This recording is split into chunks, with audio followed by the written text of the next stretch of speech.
lead for Louisville, a 7-0 run. Stanford had trailed for just 17 seconds through their first 3 games. Hadn't trailed by more than 2. The national team, April 10th and 13th on ESPN2.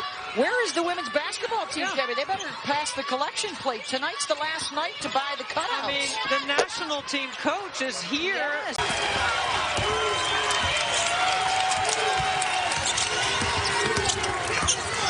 Can hear the Indiana faithful, a 13-2 run for the Hoosiers. Perez splashes a 3. And I think there's a lot of coaches listening said, yeah, I could have a good time with Paige Becker and Lee Edwards. Becker's back door, lays it in. Nice. In the middle of the floor at all times. So if you're moving the ball, got to figure out, do not dribble, figure out ways, pass, fake, and pass, and move the ball.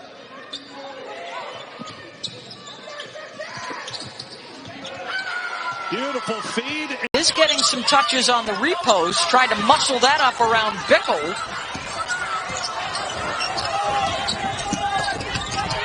Roush knocked it out of bounds. In this second quarter for Stanford.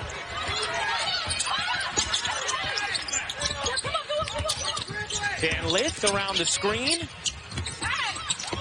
Alana Smith into the game and hits her. They have really fueled our fire. They're so competitive. They're pushing us in practice, and this aggressive attitude from the 5 freshmen are really helping them be more competitive.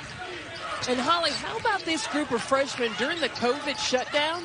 They were driving around trying to find in Ames, Iowa, Church Park. Michigan by 15 over the 3-seed Tennessee. The Wolverines attempting to reach the Sweet 16 for the first time ever. Layup is good. Opportunities to coach college basketball. And if you look at 1/4 of the field of the Elite 8, you would say she's on to something, as both Barnes and Dawn Staley were a part of the league. Yeah, all 5 of the female coaches in the Elite 8 played at a high level in the college game and then pursued for the Sweet 16, the Elite 8 the next 2 days after that. And then on to the Final Four, April 2nd, and the national championship on the 4th. And that was a great, that quick crossover to jump shot move. Got to stay close to her. She's probably not going to go all the way into the bucket. You know, she's undersized. So she's going to use all 5'3" of what she has and get that pull-up jump shot. Hose, second. Outside, inside, but when your shots aren't falling, you got to find another way to score. Second personal foul on Roberson, so she'll head to the bench.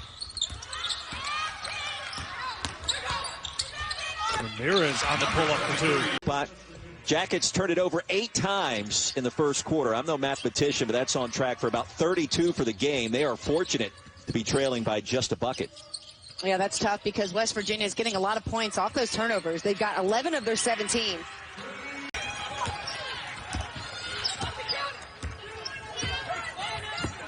Idaho State led by 10 points in the first quarter, but it's been back and forth here in the second quarter as they've struggled to score. Blair Green started to pick up the slack, just what Ari McDonald was talking about at halftime. 40 minutes of full court pressure by Arizona defensively. Nice catch by Holmes. There's no answer for Aaliyah Edwards. Way to impose herself in her first Sweet 16 game. A 6-3 lead for UConn. They have a 6-0 edge in the paint.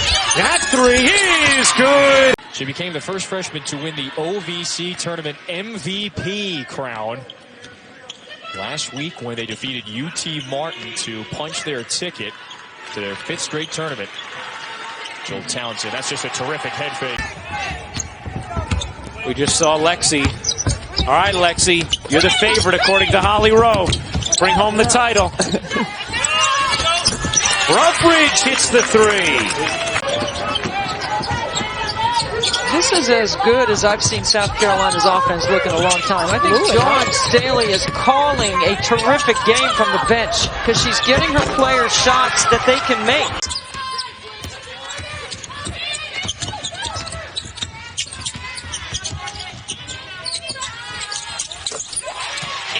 up, as you heard Holly Rowe talk about at the half.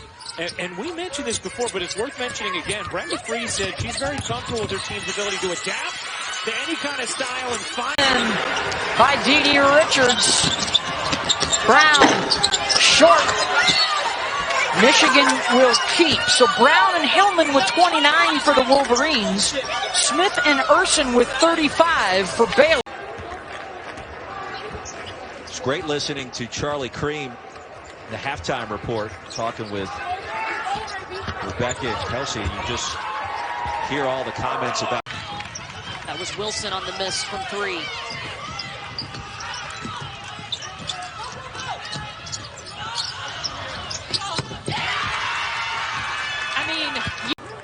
Haynes transferred from Duke following her freshman year.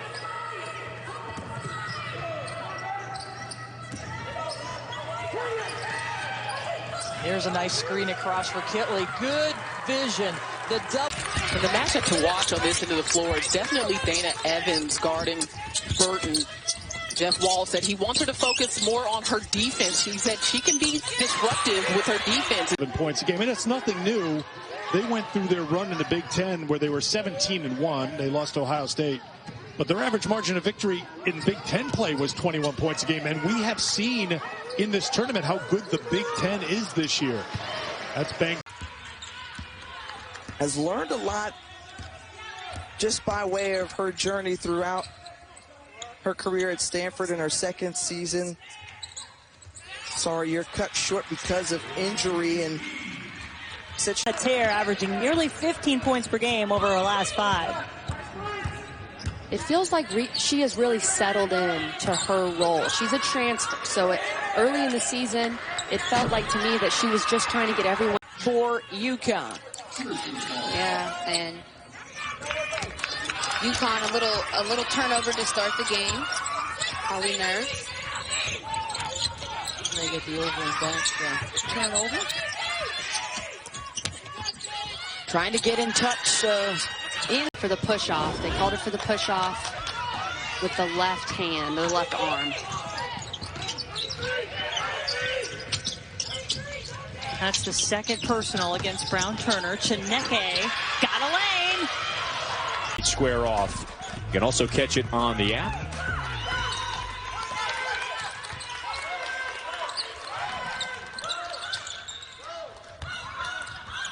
The man in the NIT and the NC State. Leading her team. Again, nothing surprising in day one. Seeds have held. But you just got to tip your hat to all these freshmen and the impact they're having on the tournament this year. They're doing it on makes, but it has been effective, Jen, in forcing that outside shot. Still, though, 17 more field goal attempts already by Louisville in this game than Wake Forest. Well, and in the first meeting, that's what Wake Forest did well, was their rebounding. They got the opportunities. And tournament. And no one also expected Talia von Oelhoffen to come in and tear things up like she has done for Oregon State. I believe this line was from our producer, Eric, so I want to give him credit. She should be going to the prom, even though it's COVID, so no one's really going to the prom. But she should be. If you're trying to attack the UCF zone, I'll give you a second here to think about it before they come back up the floor. How do you do it? What's the secret? Because I think a lot of teams in the American and around the country would like to know. Even a hand-down, man-down situation. The hands were up. Hannah Barber just said, I'll take it. Stephanie Watts is going to try to answer this end and does.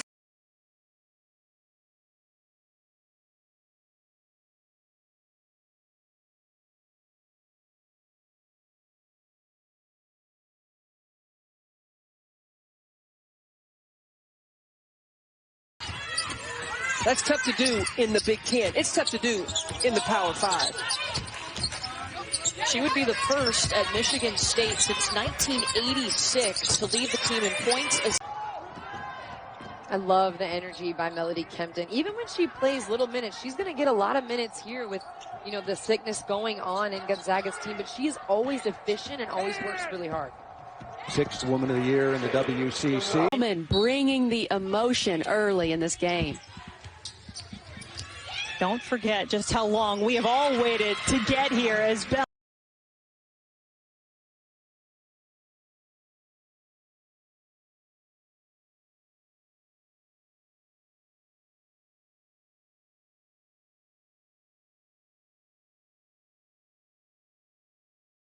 South Dakota was to not really let Omaha establish their post player, Elena Pilakuta.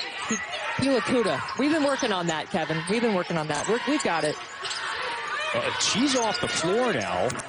Mariah Murdy checks. Recovery by the defense there to force the turnover. UC Davis just having a hard time getting into a rhythm offensively. They've gotten some good looks, and that is someone that Nell Fortner sings her praises as she's stepped into the starting lineup and really made a difference. Well, you just go back to that ACC tournament, played a full 40 minutes for the Yellow Jackets in conference tournament games. First look, the nation's leader from 3 a season ago. Madison Parker coming off a huge day yesterday when she hit 4 triples to power Bowling Green from distance. Here's Maddie Waters, sharpshooter on the other side. Each one wears 4. This time with the miss, get that offensive rebound and get to go back in. And that's the player of the year's first basket. Or make it first field goal. Oh, great find. Okay, Sydney Taylor, we see you with the step back. Nice move on the baseline.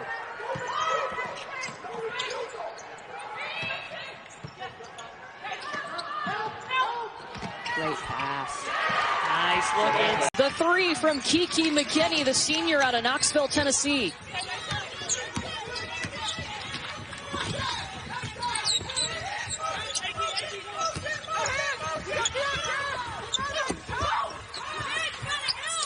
Oh, wide open on the block.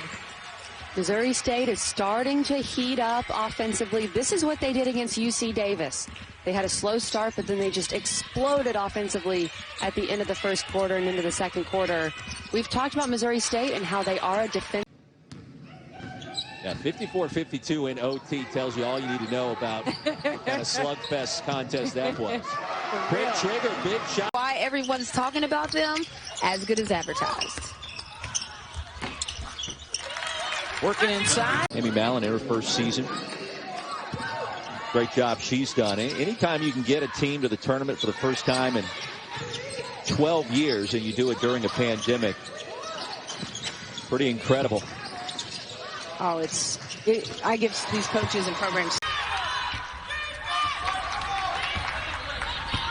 2-for-1 opportunity if Middle Tennessee wants it. Aislinn Hayes gets to the cup and lays it in. I remember when we took the Zoom call with her, she's like, hey guys, don't judge me. This is what it's like traveling with a newborn and a 4 or 5-year-old. That's not the best one, but I'm going to go with the other power index, and I'm going to say that I'm predicting UConn as well. To win it all again this year. I think it might be one of the best teams she's had over the course of her career, and I think they are. They had a couple of losses during the season. You know, they played away from home for like 9 weeks because they couldn't play. Especially in such a short period of time. They matched up twice back on March 4th and 5th. That's a little awkward, isn't it? Well, I think it's less chance for blowouts. Great give and go. Oh, that is huge, and that is why Ellison, number 22 in red, the freshman we just referenced, is running the point. Nice pass inside. You know, Pam, I thought what was interesting about Coach Vanderveer's comments, and we'll get back to that in a moment, but they came out after our Holly Rowe did a great interview with Lynn Holzman, the VP of women. She had down years where it wasn't sharp, but then her senior year, it all came back together, but unfortunately was cut short. And then a little attitude that was brought by Kiki Herbert Harrigan. You remember Mad Kiki? I love me some Mad Kiki. Edwards scores inside, and now they are pushing closer to the 100-point mark. Baylor has already reached that today in their win over Jackson State. And Baylor wanted that 100 points. This North Carolina A&T team is one of the youngest in the country. They have 10 players that are 19 or younger. Their average age is 20, so not a lot of experience coming off of the bench. We mentioned the transfers, very nice.